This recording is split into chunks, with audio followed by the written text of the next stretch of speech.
Alright, magandang araw po sa inyo mga boss, mga ma'am, mga sir. Meron po akong ipapakitang property sa inyo dito sa Botolan. Beachfront, napakaganda ng area, very accessible.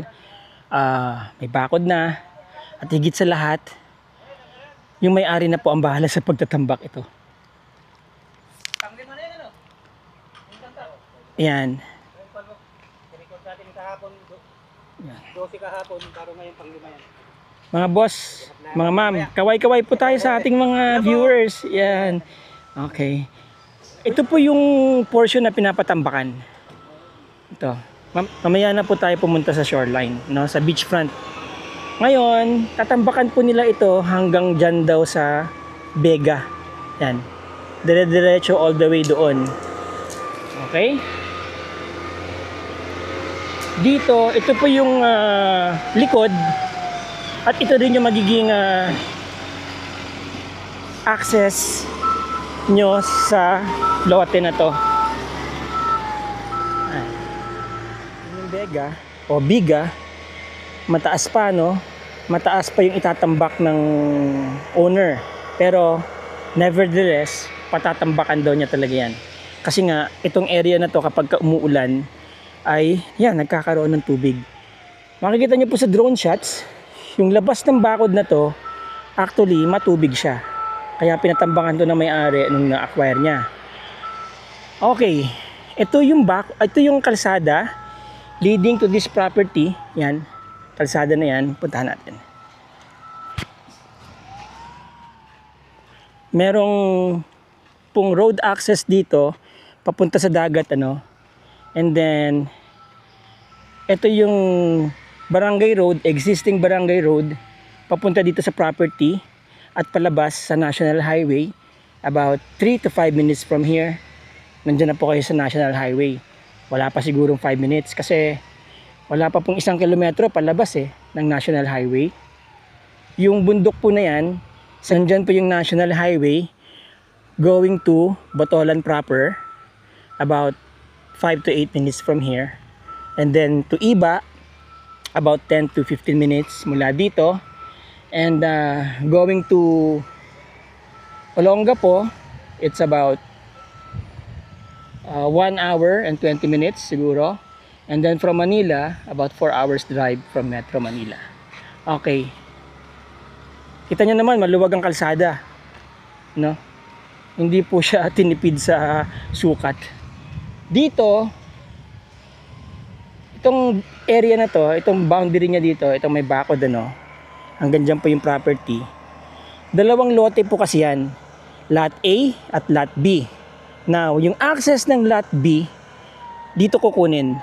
Magkakaroon ng 5 meter wide road access dito hanggang sa 1, 2, 3, 4, 5, 6, 7 pang 8 na poste.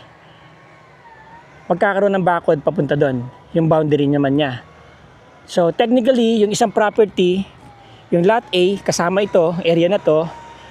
Tapos yung lot B kasama naman yung area doon. Mahahati rin po sa gitna ito, itong area na to. Okay? Yan. Tignan nyo, nagtutubig kasi, di ba? Kaya tinambakan dito. Meron na rin pong linya ng kuryente. Pwede po kayo maglagay ng transformer kung kailangan ninyo, di ba? Ganda ng property mga boss. Tsaka mura to, ha. Sa binigay na presyo po sa akin. Tapos titulado pa. Malinis ang title niya. Alright. So i-discuss ko sa inyo naman yung boundary dito, ano. So itong property hanggang doon sa may white na fence. Yan. Pag ganun, dire-diretso. Okay? Tapos ito, technically ito pwedeng maging access. Kasi fronting po kayo ng barangay road papunta doon, di ba? Yan, fronting ng barangay road yan. Pwede nyo nga rin buksan yan. Pwede nyo nang buksan lahat yan, maging car park na tong area na to, no? Or depende yan sa inyong design. May-ari na ang bahalang magpatambak dito sa area na to. Tapos yung bakod na ginawa nila, Design po talaga yan para mag-hold ng buhangin, ng tinambak. Okay. So ito pong corner na to, yung sinasabi ko kanina, no, hinahati sa dalawa. So mayroong hollow blocks diyan, 'di ba? May corner, yan, no. Mula diyan, tatakbo doon yung bakod. Tapos didiretso doon. And then magkakaroon ng road right of way 5 meter wide. Papasok dito sa property dito. Okay, nagigets niyo po ako. And then ito naman yung isang property na open na yan dito. Yan. Magbabakod na lang sila. Alright? Now, I'm not sure kung pati yung pagbabakod nito, ito, ganun, kung isa lang ang bibiliin, itutuloy na may-ari, bahala na po kayo mag-usap. Ako naman nagbablog lang po ng property niya. Okay. So, ito yung corner nitong lot B. Diba? So, lot A and lot B. Ito yung corner niya. Yun, dire-diretso doon sa beachfront. Alright? So, napipicture niya na yung sinasabi ko siguro. Yan.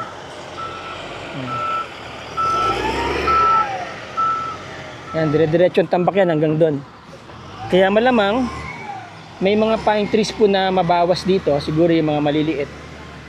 To give way sa pagtatambak. Anyway, maliliit pa naman sila.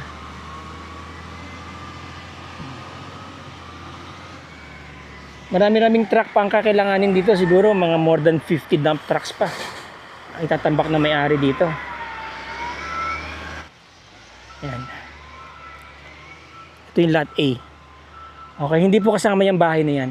Yan po yung boundary, yung bakod, no? Yun. Lot A, about 13 meters itong width na to. Dire-diretso hanggang beachfront. And then dito, ito na yung para siya nag-letter L din, ano? Yan. Pareho sila. So, parang nag-L yung lot A tsaka lot B. Alright, now, yun yung sinasabi kong pader, tapos doon tayo galing kanina. And then, may malaki pang portion dito. No? Alright, dito na po tayo sa lot B. Yun. Lot B.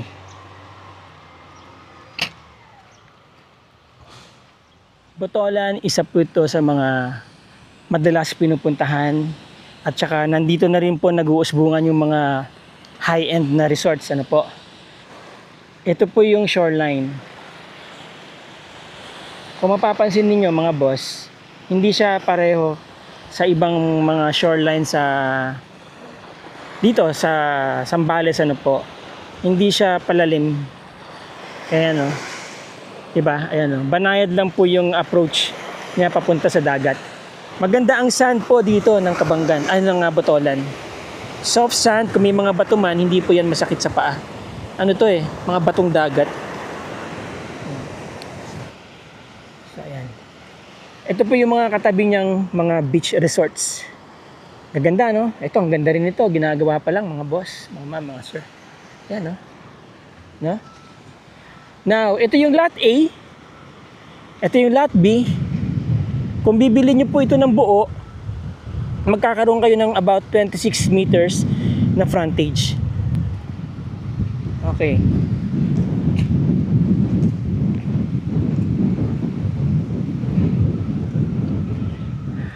Yan na naman yung ulan. Nice, ang ganda. Nandyan po sunset, mga boss, mga ma'am, mga sir. Tapos nandun yung Capones and Camara Island. Doon yung San Antonio. So from Pondakit, mga 30 minutes or 35 minutes to by road, by land. Alright.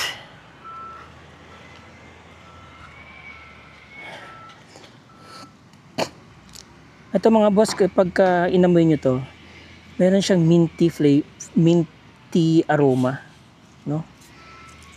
Sabi nila kapag yung mga manok daw nangingitlog yan, nagdilimlim, maraming kuto. So para hindi siya magkaroon ng kuto, ito daw yung magandang ihalo dun sa kanyang nest, yung pinag-iitlogan niya. Ito daw yung ilagay ninyo para hindi magkakuto yung manok. Makati pa naman yung kapag pumunta sa katawan ng tao, tapos ang hirap pang makita. Alright.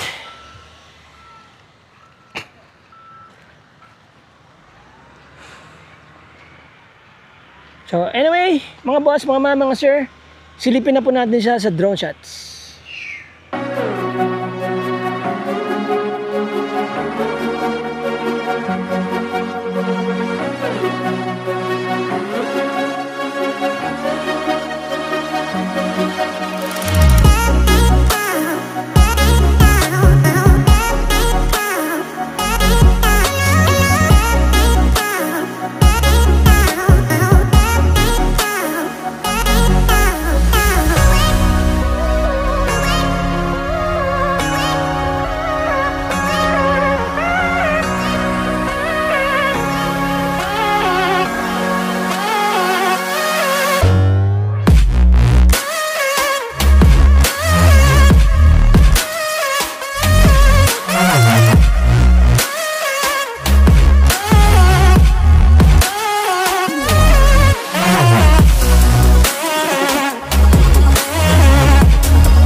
Nakakapagod din mag-vlog. Pero fulfilling. Alright. Okay mga boss, mga mama, mga sir. Punta po tayo sa technical description ng property at saka yung kanyang presyo, ano po. Again, sabi ko nga sa inyo, titulado po yung property, ano po. 2 lote po yan, lot A and lot B. Ang priority pong ibenta ng may-ari is yung lot B. And then, I would also like to emphasize again na ito pong property ay meron ng fence, no?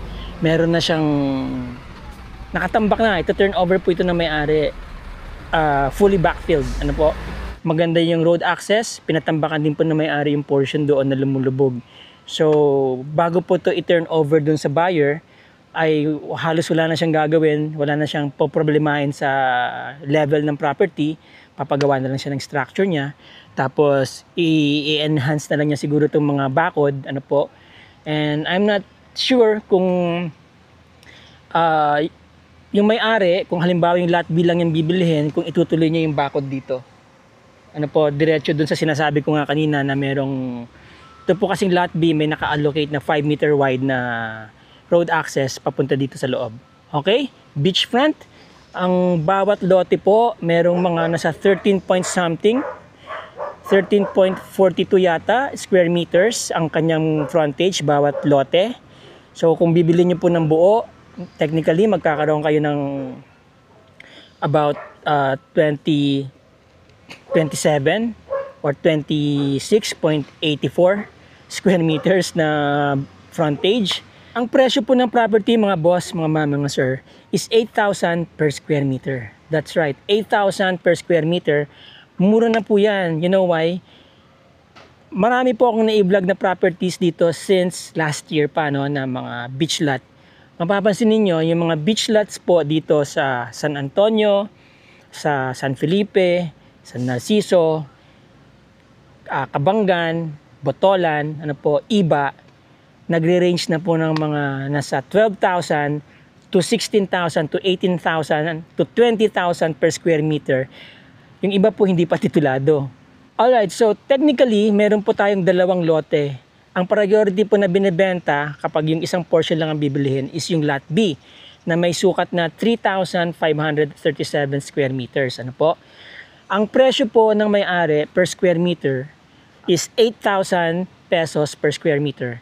So, yung 3,537 square meters, which is yung lot B, ay may total price po na 28,296,000 pesos. So, kung halimbawang buong area naman po yung bibilhin, ay nasa 6,973 square meters. So, that is 55,784,000. Okay. Negotiable naman po yung presyo, sabi sa akin ng may-ari, depende na po yan sa pag-uusap ninyo, ano po. Madali naman pong kausap si sir. Sir, shout out sa iyo. Ito na yung property mo na i-vlog ko na. So kung mayroon pong interesado dyan, mga boss, mga ma'am, mga sir, nandyan po yung aking contact details sa description ng video na yan. I mean sa description ng video na to. Tawagan nyo po ako, text nyo ako, PM nyo ako. Kung hindi ka man po kayo masagot, within 24 hours, sasagutin ko po yung inyong mga inquiries. And then, kung gusto niyo po mag-schedule ng visitation, ako po muna ang sasama sa inyo dito sa property kapag halimbawang wala dito yung may-ari, ano po, pwede ko po kayo samahan dito. Tapos kung talaga magugustuhan niyo po yung property, at i-refer ko na po kayo dun sa may-ari. Opo, para makapagtawaran na po kayo. Okay, mga boss, mga ma'am, mga sir. Again, maraming salamat po sa inyong panonood. Maraming salamat sa inyong oras. Till the next video. Ciao!